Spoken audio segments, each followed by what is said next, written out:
Mengapa Islam? Dalam bracket yang mengapa Islam itu terbaik, mengapa Islam itu terpilih dan sebagainya lah. Tapi terpulang kita nak kata macam mana. Ada beberapa poin.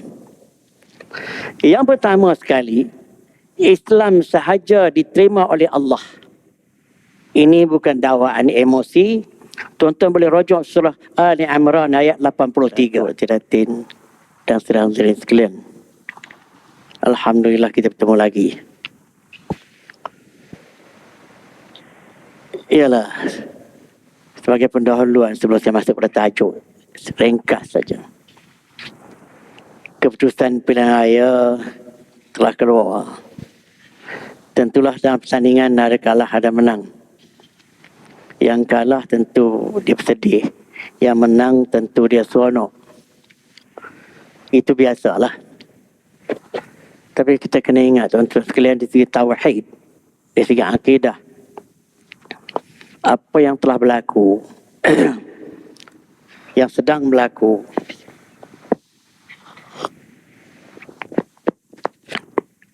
dan akan berlaku, kesemuanya telah ditentukan di Lauh Mahfuz. Sebelum benda itu terjelma pun telah ada dalam ketentuan Tuhan.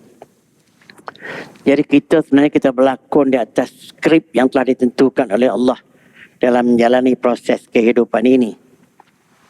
Jadi tak perlulah orang yang tewas misalnya sedih sangat. Tak perlulah orang yang menang misalnya seronok sangat. Sebab boleh kita terima kesemua itu penentuan Allah.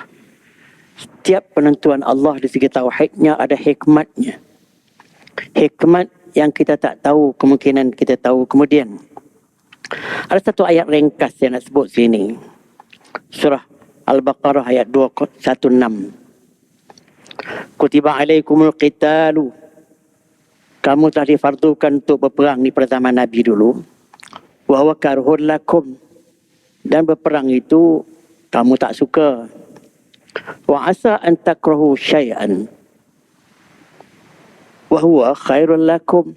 Boleh jadi sesuatu yang kamu tak suka itu tetapi benda itu baik kepada kamu. Wa asa an tuhibbu syai'an. Boleh jadi kamu suka sesuatu. Wa huwa syarrul lakum, tetapi yang kamu suka itu mungkin tak baik kepada kamu.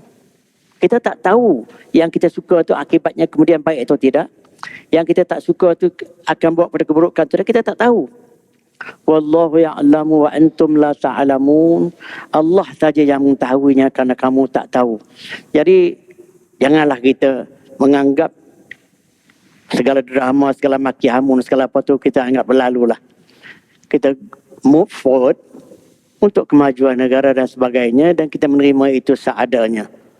Sekadar yang dilalui oleh manusia. Itu sebagai ringkas pandangan saya dan sikap itu saya ambil. Saya cuba bersikap positif dalam semua keadaan. Sebab ada satu hadis sahih. Ma'ajabal mu'min kullun lahu khair. Alangkah mengagumkan bagi seorang mukmin itu kesemua yang berlaku kepada dia baik. Wa in asabathu sarra syakara. Jadi kalau dia dapat benda yang menyeronokkan, yang menikmat, dia syukur. Syukur itu baik. Wa in asabathu dharra, kalau dia ditimpa benda-benda yang mudarat, dia sabar. Sabar itu juga baik. Itu bagi seorang mukmin. Tetapi dalam huraiannya sebaliknya bagi orang yang tak beriman, kedua-dua keadaan boleh bawa keburukan. Apabila dia mendapat kebaikan, dia seronok, dia lupa diri, dia takabur, dia riak. Tak baik. Kalau dia dapat benda-benda yang tak seronok, dia maki, dia hamun, dia menyumpah, dia salah sini, bahkan yang kecewa pun banyak. Kedua-dua itu tak baik. Jadi baik sesuatu atau tak baik sesuatu bukan benda itu, tetapi penerimaan kita. Apabila kita menerima secara positif benda yang tak baik pun dia akan jadi baik. Benda yang baik memang baiklah. Tapi bagi orang yang tak beriman, dia menerima yang baik penuh takbur, penuh riak, dan dia menerima yang tak baik itu penuh kecewa, frust dan lain-lain. Itu saja pendahuluan yang saya nak sebut tentang sikitlah tentang hal itu. Pada petang ini saya nak cakap satu tajuk simple saja. Why Islam? Kalau bahasa Melayu kita kata mengapa Islam? Itu tajuknya. Mungkin huraiannya mengapa saya pilih Islam, mengapa Islam itu anggap agama terbaik, mengapa agama-agama lain itu jadi susah. Dalam keadaan sekarang ni nak compare Islam, nak kata agama lain tak baik, sensitif. Dengan perkembangan terkini ini di seluruh dunia, kita boleh mengatakan Islam itu baik. Tapi jangan sekali-kali kita mengkondem agama-agama lain. Di peringkat global pun begitu. Jadi kita terpaksa cakap Islam dalam perspektif yang kita faham, dan otoritinya pada saya ialah berasaskan kepada Al-Quran dan Sunnah. Jadi boleh saya sebut why Islam atau mengapa Islam. Kita nak tengok apakah asas-asas yang menyebabkan kita pilih Islam. Islam yang agama terbaik, Islam begitu, Islam begini. Kita akan tengok dalam beberapa poin. Dan ini penting tuan-tuan sekalian. Dalam dunia globalisasi sekarang ni, unsur orang-orang dia tak begitu merasai agama dia tu hebat. Sehingga timbullah pahaman-pahaman pluralism, pahaman liberalism yang menganggap agama-agama ini lebih kurang je. Maka terlalu banyak kompromi dalam hidupnya, yang kadang-kadang kompromi itu sampai menjejaskan akidahnya.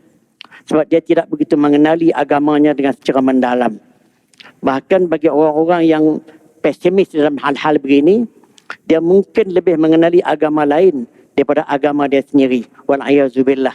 Kerana mereka tak minat untuk mendalami Islam, ataupun dia tidak dididik ke arah mengenali agamanya sendiri.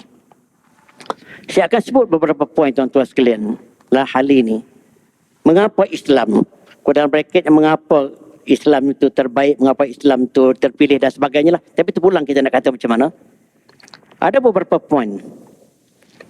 Yang pertama sekali, Islam sahaja diterima oleh Allah. Ini bukan dakwaan emosi. Tuan-tuan boleh rujuk surah Ali Imran ayat 83. Afaghaira dinillahi yabghun. Terjemah secara literal. Apakah selain daripada agama Allah yang mereka pilih? Pertanyaan. Walahu aslama man fis samawati wal ard. Sedangkan telah Islam ke semua makhluk-makhluk yang ada di bumi dan di langit. Islam tidak menerima Islam secara nature. Makhluk-makhluk lautan, makhluk pokok-pokok telah tunduk kepada Tuhan Allah ini secara nature, agama Allah ini.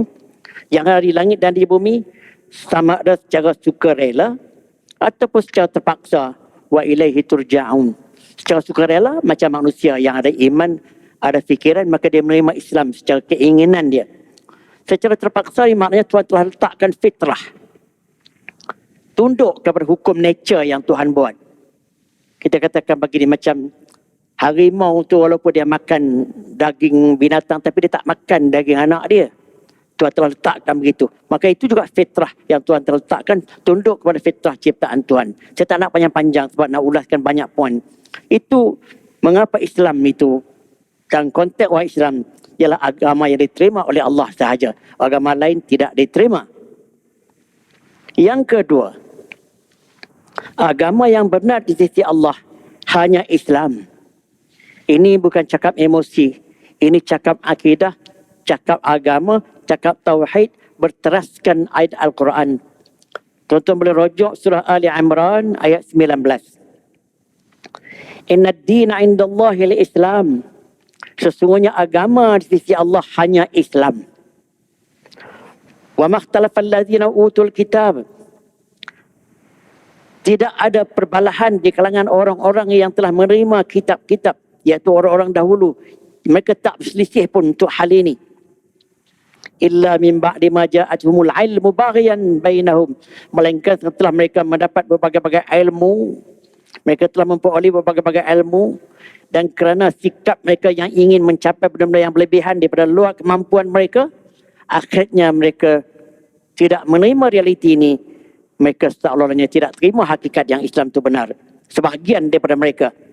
Wa man yakfur bi ayatillah fa innallaha sari'ul hisab. Sesiapa yang menolak atau menafikan ayat-ayat Allah, iaitu Al-Quran dan hadis-hadis yang sahih, maka Allah itu begitu cepat perhitungannya, begitu segera perhitungannya. Maknanya tuan-tuan sekalian, agama Islam sahaja agama yang diterima oleh Allah. Jadi tidak ada perbalahan di kalangan siapa juga yang telah menerima hal ini. Tetapi perbalahan itu berlaku apabila manusia itu mempunyai ilmu-ilmu yang berlainan yang di luar daripada kawalan dia, maka dia telah terjerumus dengan berbagai-bagai pahaman-pahaman lain yang sampai kepada peringkat mungkin dia berkompromi dengan akidahnya. Wal'ayazubillah. Yang ketiga, mengapa Islam itu menjadi pegangan yang cukup bagi kita orang Islam, walaupun ini tak diakui oleh orang bukan Islam, itu masalah lain. Berpegang kepada selain daripada Islam tidak diterima sama sekali dan sampai bila-bila.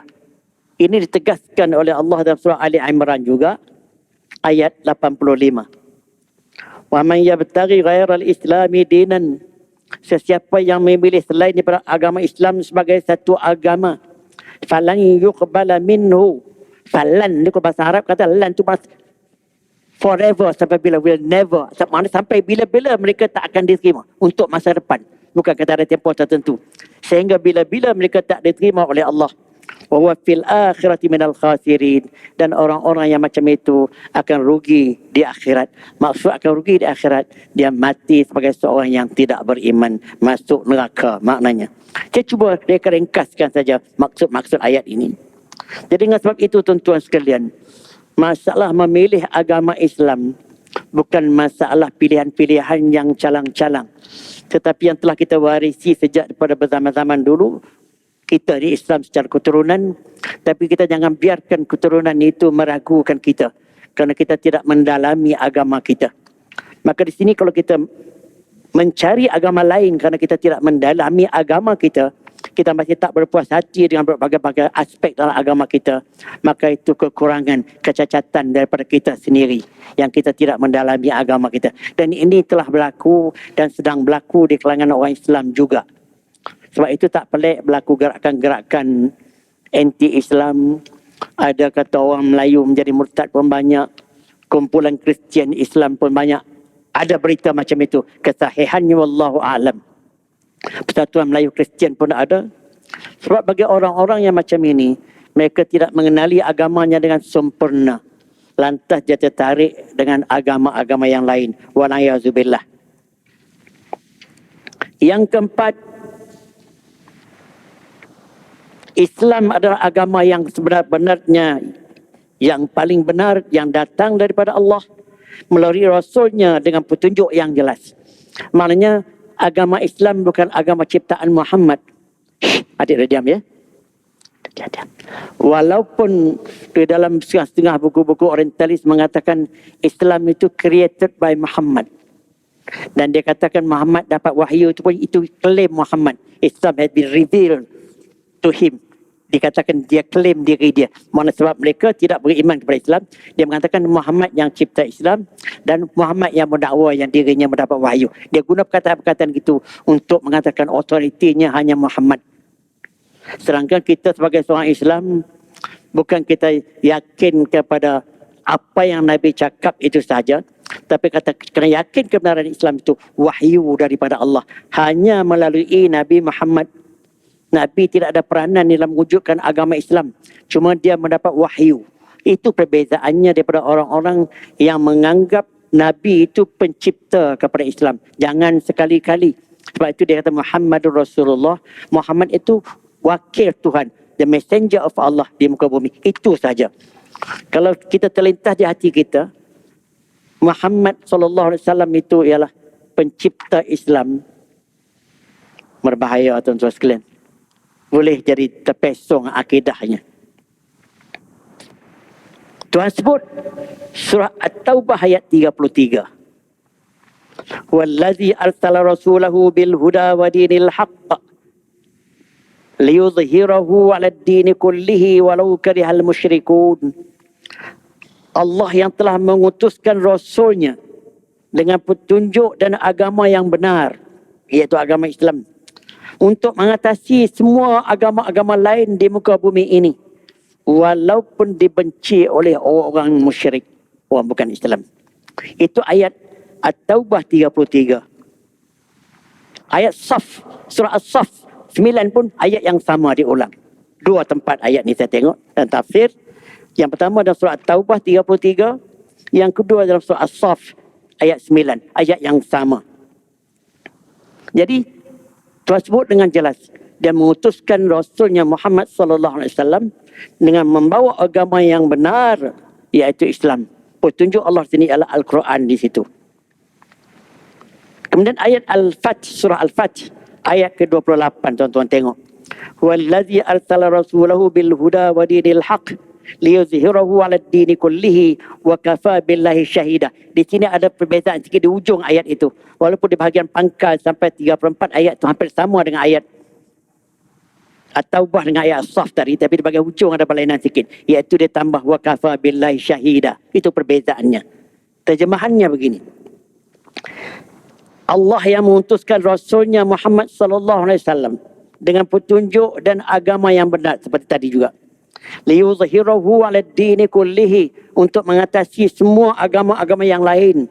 Wa kafa billahi syahida, maka memadailah Allah itu sebagai bukti. Yang tadi dia kata walaupun dibenci oleh orang musyrik, tapi ayat ini di ujungnya memadai Allah sebagai saksi tentang kebenaran agama ini. Yang kelima, mengapa Islam itu terbaik ke? Kita pilih dan sebagainya. Banyak lagi poin-poin lain, tapi saya pilih yang saya sempat cari. Agama Islam, agama yang selari dengan fitrah kejadian manusia.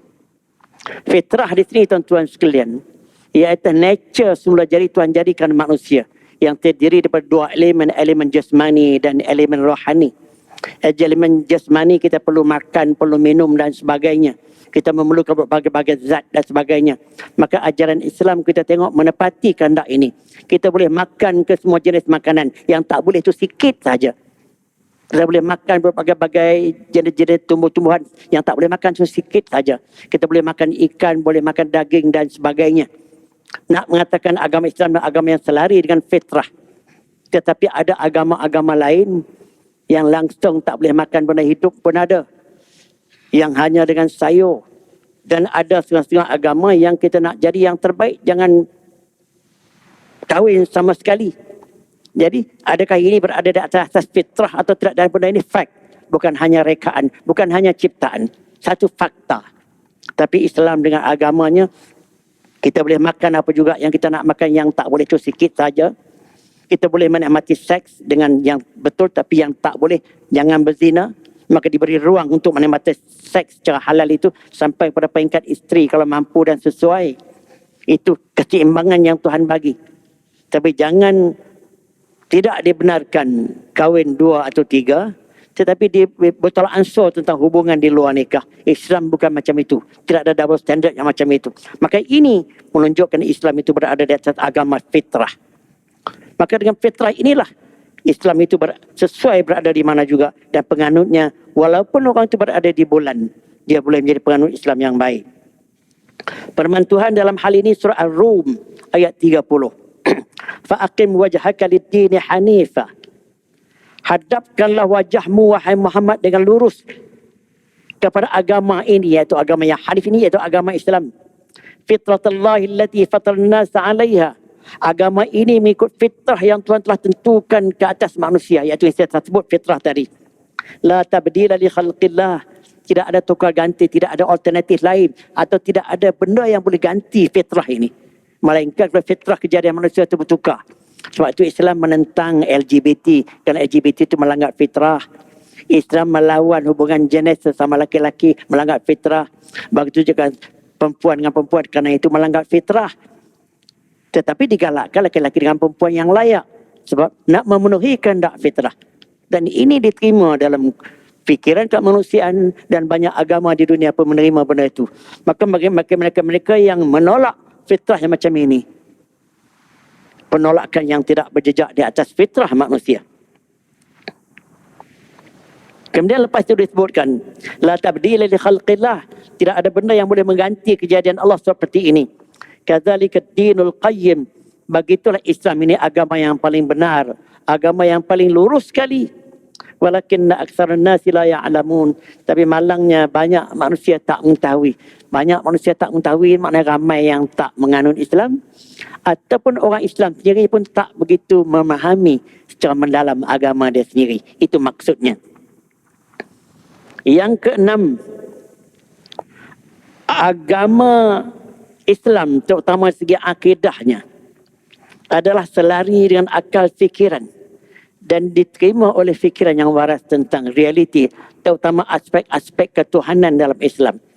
Bahkan berbondong-bondong kemasukan orang bukan Islam ke dalam Islam di Eropah terutamanya, tempat-tempat yang menjadi pusat tamadun manusia, dan banyak yang menganut Islam itu terdiri daripada orang-orang yang educated kerana mereka mengkaji bagaimana uniknya akidah Islam tentang aspek-aspek ketuhanan. Iaitu yang pertama sekali, sifat-sifat ketuhanan dalam Islam tidak sama sekali dengan ketuhanan-ketuhanan dalam agama-agama yang lain. Itu satu. Yang kedua, tentang sifat yang utama sifat Tuhan, iaitu sifat wahdaniyah. Tuhan itu mesti satu.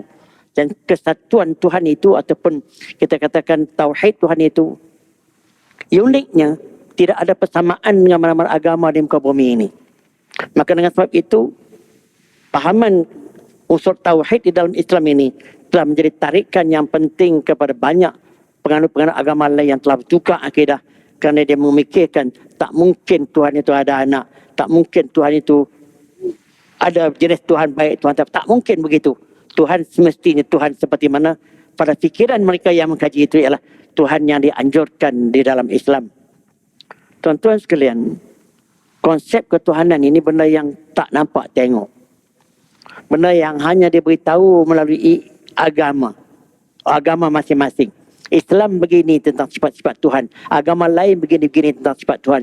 Maka manusia yang mengkaji tentang kepelbagaian elemen ketuhanan dan unsur ketuhanan itu yang mendalam, akhirnya mereka berjumpa dengan Islam sebagai satu akidah yang betul-betul menarik mereka.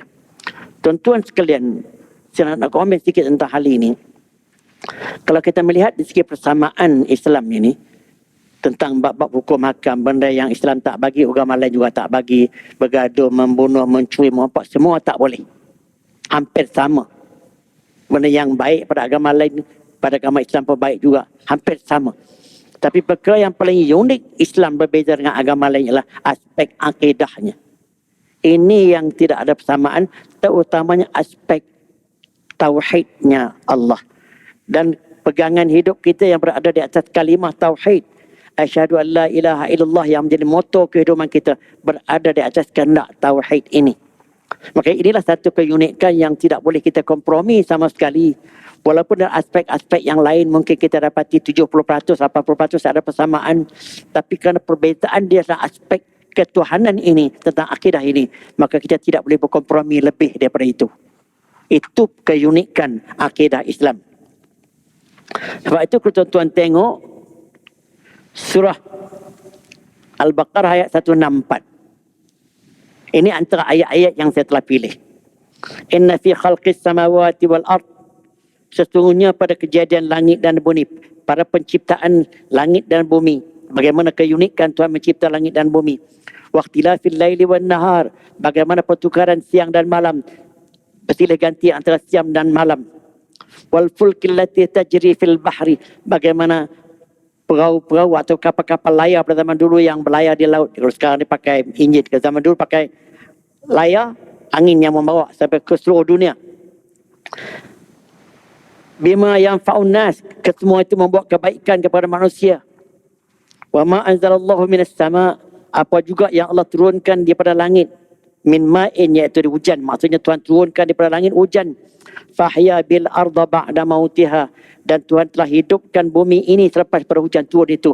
Padang pasir pun kalau hujan banyak telah menjadi kebun. Dah banyak dah tempat-tempat yang telah bertukar padang pasir kepada tempat-tempat tanaman yang banyak, telah berlaku dengan banyak. Di Libya, dia buat satu dam di tengah padang pasir, telah dapat cukup air yang cukup. Wa bassa fiha min kulli dabbatin, dan telah berjayalah kehidupan yang berbagai-bagai di muka bumi setelah bumi itu menjadi subur kerana hujan turun. Wa tasrifir riyah, bagaimana Tuhan menjadikan angin-angin yang bersiup, kita masalah oksigen dan sebagainya. Was sahabil musakhkhar, bagi juga awan-awan mendung yang membuat hujan. bainas samawati wal ard, yang berada di antara langit dan bumi, la ayatil liqaumi yaqilun, kesemua itu menjadi petanda kepada orang-orang yang berakal. Saya bawa ayat ini tuan-tuan sekalian nak mengatakan akidah Islam dia bermula dengan melihat berbagai-bagai fenomena kejadian alam yang luar biasa ini sebagai bukti kecanggihan ciptaan Allah, dan sebagai bukti di sebalik ciptaan ini semua adanya Allah. Sebab itu dalam pengajian tauhid, hukum akli itu mengatasi hukum nakli, iaitu kita katakan wujud Tuhan itu ada. Apa buktinya ada? Alam ini. Ayat Quran itu hanya menguatkan, tapi pembuktian dengan akal melihat fenomena alam ini yang membawa kepada buktinya adanya Tuhan. Sebab itu dia kata kesemua itu menjadi petanda kepada orang yang berakal. Maksudnya akidah Islam ialah akidah yang berteraskan, rasional dan waras. Tidak main hanya kepercayaan kaut yang tidak boleh difikir dan diterima oleh akal. Yang ketujuh, ini pun amat penting. Allah hanya redha kepada manusia agama Islam, dan Allah tak terima sama-sama sekali agama yang lain. Tuhan rujuk surah, tuan-tuan boleh rujuk surah Al-Maidah ayat yang ketiga. Al-yawma akmaltu lakum dinakum wa atmamtu alaikum ni'mati wa raditu lakumul Islam madinah. Ini ayat yang terakhir yang diturunkan kepada Nabi sebelum dia meninggal. Pada hari ini, saya tak tahu ini dia ketika Nabi telah menunaikan haji terakhir dia. Saya tak ingat sejarahnya. Pada hari ini aku telah sempurnakan kepada kamu agama ini, iaitu agama Islam. Wa atmamtu alaikum ni'mati, dan aku sempurnakan juga padaku nikmat aku. Makna dengan turunnya Islam ni nikmat kepada manusia. Wa raditu lakumul Islam madinah, dan aku redha dan aku restui kepada kamu Islam saja sebagai satu agama. Sebab itu kalau orang bertolak ansur dalam agama-agama lain kerana dia nak berbagai-bagai alasan, tak diterima sama sekali. Tuan-tuan sekalian, saya nak komen satu ini. Kita menerima keberadaan agama-agama lain di muka bumi bukan bermakna kita menerima kebenaran agama dia. Ini perlu kita ingat. Kita menerima multi-religion dalam pengertian social multi-religion. Iaitu perlu dalam masyarakat mana pun ada kepelbagaian agama, itu diterima. Dan kita mesti menghormati agama dia dan dia menghormati agama kita. Itu memang diterima. Tapi jangan di sudut hati kita terlintas agama dia juga benar seperti agama kita. Itu bukan. Kalau orang mempercayai semua agama mempunyai kebenaran, dia kita terima macam itu. Di situ dia panggil religious pluralism, yang memahami agama itu berbagai. Agama ni pun betul, agama ni pun betul, agama itu berbahaya. Tapi kalau kita menerima keberadaan agama-agama lain, hak mereka untuk menerima dengan aman damai, tidak menjejaskan keamanan dan sebagainya, boleh. Tapi jangan sekali-kali di hati kita terlintas agama dia juga benar seperti agama kita. Maka itu telah berlaku sempadan tauhid akidahnya. Ini perlu difikirkan dengan betul. Berbahaya. Saya tak nak ulas panjang-panjang sebab ada poin-poin lain lagi. Jadi di situ Islam tidak boleh terima kalau kita menerima kepelbagaian agama, dan pengertian kita menerima agama lain juga benar seperti mana agama Islam. Sebab ada pahaman-pahaman tertentu di negara-negara tertentu, saya tak nak sebut. Dia kata semua agama itu membawa mesej yang sama. Buat yang baik, percaya kepada Tuhan. Memanglah, tapi Tuhan yang macam mana? Cuma dia kata orang Islam pilih namanya Islam. Orang Hindu pilih namanya Hinduism. Orang Kristian pilih nama. Itu perbezaan nama, tapi dia kata realiti agama itu sama. Dan ada buku yang menulis demikian. Buku liberal itu. Kalau dia memahami begitu, dia kena mengucap balik. Itu berbahaya. Islam tak terima kepelbagaian agama sebagai benar. Dia menerima Islam saja sebagai benar. Cuma kita menerima kepelbagaian itu untuk hidup bersama dengan aman damai. Tapi bukan satu kebenaran yang kita mesti akui itu betul. Kemudian Tuhan sebut lagi dalam surah Al-Baqarah ayat 132. Bukan sahaja kita mengakui Islam itu benar, bahkan kita diperintahkan oleh Allah untuk memastikan kita mati sebagai seorang Islam. Kalau benda itu bukan calang-calang, Tuhan tak perintahkan begitu. Tuan-tuan tengok surah Al-Baqarah 132.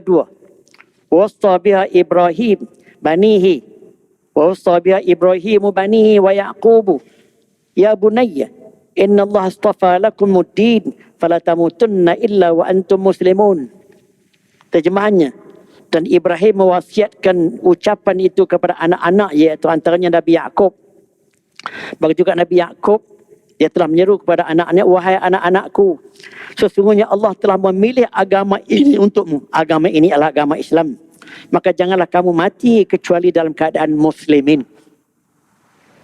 Itu perintah untuk semua Nabi-Nabi diutuskan supaya mereka mati sebagai seorang Islam. Begitu juga tuan-tuan tengok surah Ali Imran yang selalu dibaca oleh imam sebagai rukun khutbah yang kedua. Ayat 102. Ya ayyuhallazina amanu, wahai orang-orang yang beriman, kita memilih Islam. Ittaqullaha haqqa tuqatih. Kamu hendaklah bertakwa kepada Allah dengan takwa yang sebenar-benarnya, bukan takwa yang calang-calang. Wala tamutunna illa wa antum muslimun. Jangan sekali-kali kamu mati melainkan mati sebagai orang Islam. Kita boleh jaminkan kita mati sebagai orang Islam atau tidak. Tapi Tuhan kata jangan kamu mati melainkan sebagai seorang Islam. Apa maknanya? Kita tak boleh jamin kita mati sebagai seorang Islam atau tidak. Yang penentuan mati itu di tangan Allah. Tapi mengapa Tuhan masih kata begitu? Bermakna kita mesti memastikan kehidupan kita sampai ke saat akhir sebagai seorang yang beriman dan Islam. Itu maksudnya. Lepas itu baru kita berserah nasib kita kepada Allah. Sedangkan Tuhan tahu, kita pun tahu, nak jaminan kita mati sebagai Islam atau tidak bukan kita tapi Allah. Tapi Tuhan sebut di sini, jangan sekali-kali kamu mati melainkan sebagai seorang Islam. Maknanya apa dia? Maknanya kita mesti berusaha keras untuk menjamin supaya kita mati sebagai seorang yang beriman dan Islam. Sebab itu kita selalu berdoa, Allah makhtim lana bihusnil khatimah wa la takhtim alaina bisu'il khatimah. Ya Allah, ya Tuhan kami, tamatkanlah kehidupan kami dengan penamatan yang baik, iaitu penamatan dalam keadaan hidup sebagai seorang yang beriman dan mati dalam keadaan yang beriman. Dan janganlah kau tamatkan riwayat kami ini dengan penamatan yang buruk, wal'ayazubillah, iaitu penamatan mati dalam keadaan orang yang tak beriman, wal'ayazubillah. Yang ke-9, ini asas penting. Agama Islam sahaja yang membawa agama tauhid. Konsep tauhid dalam Islam ni konsep paling asas sekali. Dan ini clear. Surah Al-Ikhlas tu surah yang paling, bahkan siapa baca surah Al-Ikhlas dia menyamai 1/3 Al-Quran. Kalau dia baca 3 kali merasa macam dia baca sebuah Al-Quran. Begitu sekali kekuatan surah Al-Ikhlas, surah Qul Huwallah. Sebab surah ini betul-betul menunjukkan kejituan ketuhanan dalam Islam, iaitu tauhid. Qul Huwallahu ahad. Katakan wahai Muhammad, Allah itu satu. Satu sini satu yang tidak boleh dicerai-berai, satu yang tidak menerima bahagian-bahagian, satu yang tidak boleh ada berbagai-bagai dimensi yang berlainan. Saya tak nak boleh panjang-panjang hal itu sebab itu mengambil masa yang panjang. Allahus Samad, Allah sahaja yang menjadi tempat bergantungan ke semua makhluk, tidak ada yang lain. Lam yalid wa lam yulad. Allah sekali-kali tidak melahirkan anak dan dia juga tidak dilahirkan. Yang ini directly saya berani sebut. Dia menafikan konsep Trinity. Bukan saya nak sebut agama lain, tapi disebut dalam Al-Quran. Dia tidak melahirkan dan dia tidak dilahirkan. Dia menolak konsep Trinity. Walam yakun lahu kufuwan ahad. Dan tidak ada sesuatu pun di dalam makhluknya ini yang menyamai Allah. Sebarang sesuatu yang kita kata ini Tuhan, kesemuanya bukan. Sebab itu bila kita mengaji sifat mukhalafah, Tuhan itu berlainan. Dan Tuhan itu tidak di atas, tidak di bawah, tak tepi, tak kanan, tak besar, tak kecil. Jadi ada orang tanya macam mana? Kalau kita masih tanya macam mana, tauhidnya masih tak kenal. Sebab Allah tidak ada macam mana. Kalau Allah itu masih ada macam mana, dia masih bersifat makhluk. Jadi jangan fikir macam mana. Kita fikir dia tak bertempat. Dia tidak di atas, itu saja pemikirannya. Jangan fikir dah tak di atas, tak di bawah, tak kanan, tak kiri macam mana. Apabila lahir keadaan macam mana, maka ada macamnya. Apabila ada macamnya, bukan Tuhan lagi dah. Itu konsep tauhid Islam. Yang ke-10, bukan sahaja kita mentauhidkan Islam, tetapi akibat daripada tauhid itu kita mesti beribadah hanya kepada dia sahaja. Dan dalam ibadah ini yang boleh banyak membuat kepada syirik.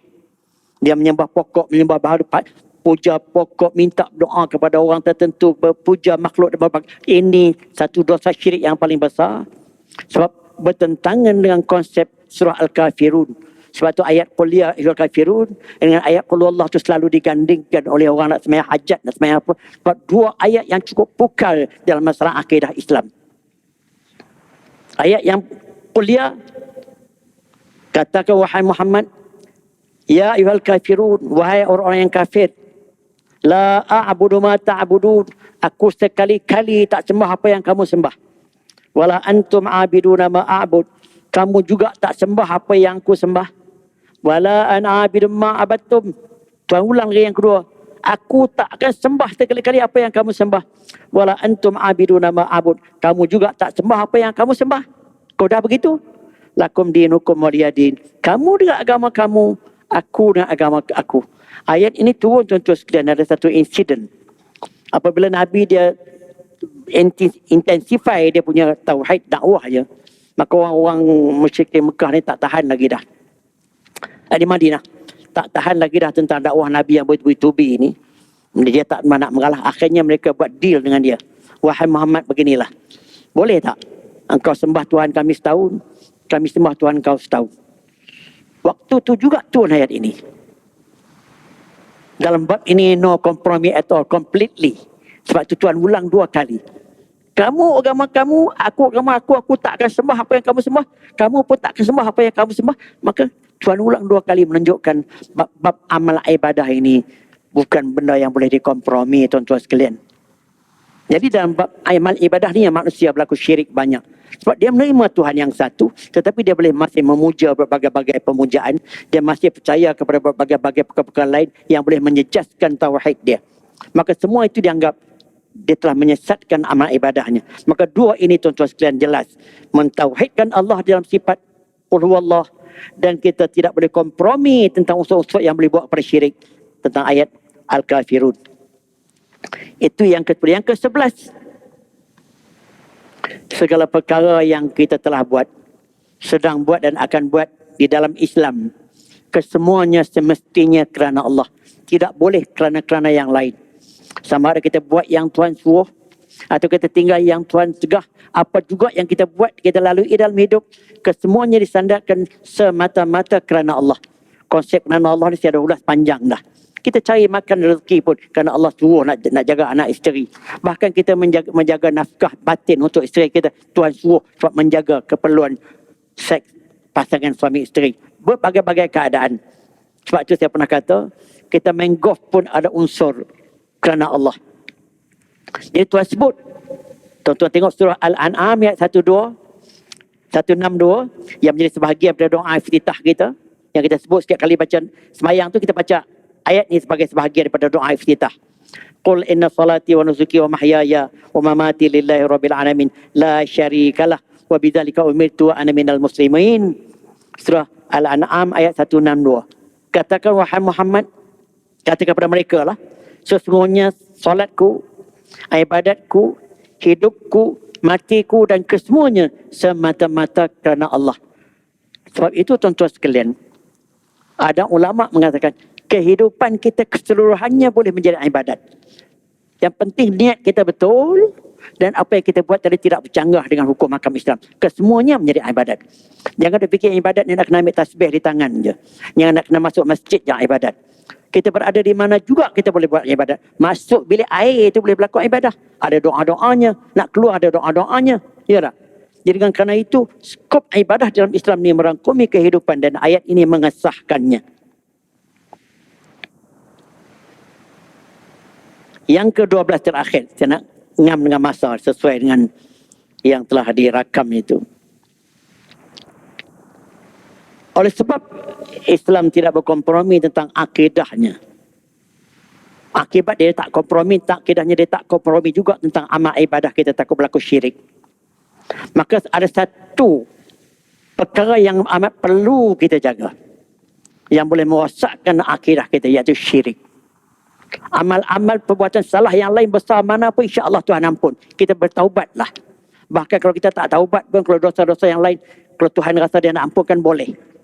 Besar kecil pun boleh.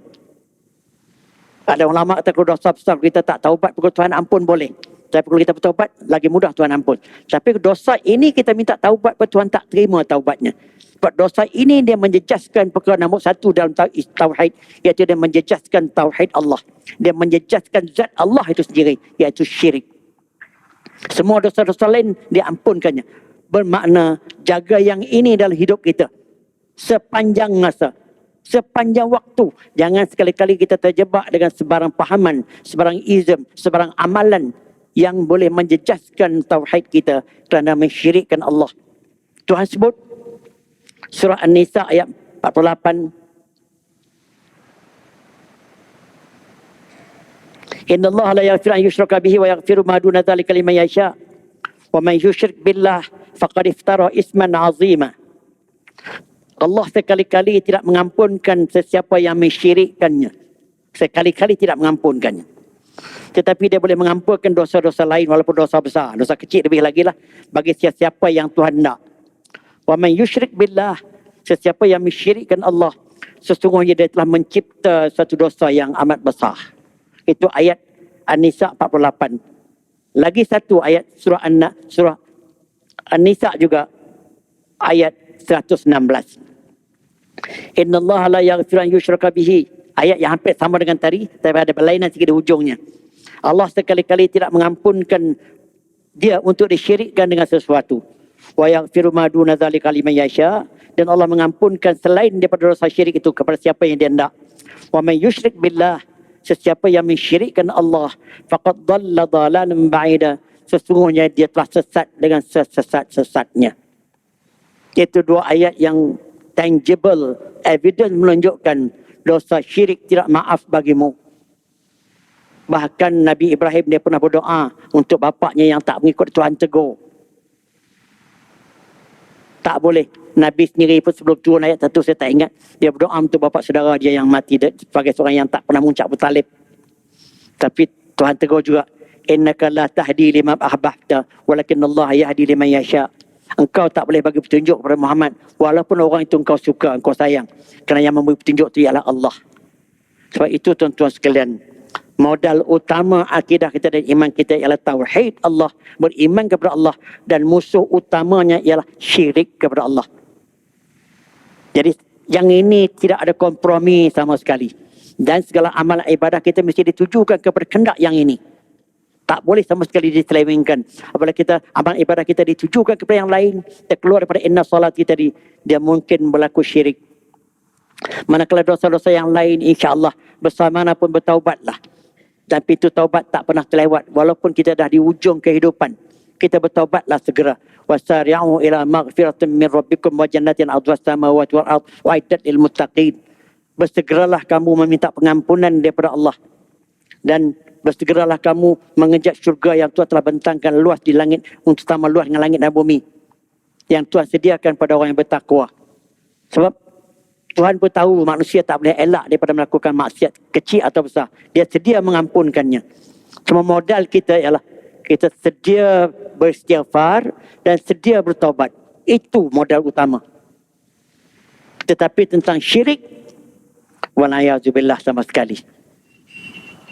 Jadi saya dah ngam dengan waktu yang saya telah sediakan.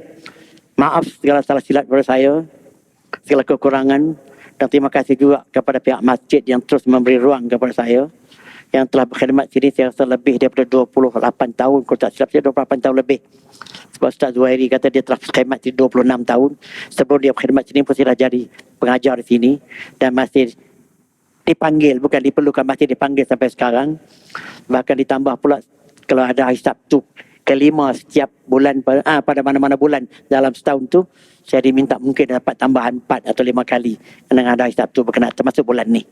Jadi, terima kasih banyak, dan saya dengan susah payah saya akan cuba memenuhi jadual ini kerana saya kata potensi masjid ini di samping ada rakaman yang luas ini untuk saya berdakwah. Dan saya mengkagumi melihat collection mingguan tadi, jumlahnya tak pernah kurang 20,000 sehingga mencecah 23,000, 24,000 bagi setiap minggu. Manakala masjid-masjid yang lain nak dapat sebulan 20,000 tu payah, susah. Tapi di sini setiap minggu boleh dapat 20,000 lebih. Itu kutipan tabung, kutipan Jumaat. Manakala kutipan tabung-tabung lain untuk buat pindaan masjid, untuk buat bangunan tambahan itu saya kata mungkin lain lagi tak. Jadi itu lebih kurang seperti Masjid Al-Hasanah di Bangi. Apa saja sumbangan yang diperlukan, begitu mudah mendapat sumbangan untuk buat pindaan dan sebagainya. Yang pentingnya jemaah meyakini kepada ketelusan dan kepada perbelanjaan itu digunakan secara yang berhemah. Wabillahi taufiq hidayah. Wassalamualaikum warahmatullahi taala wabarakatuh.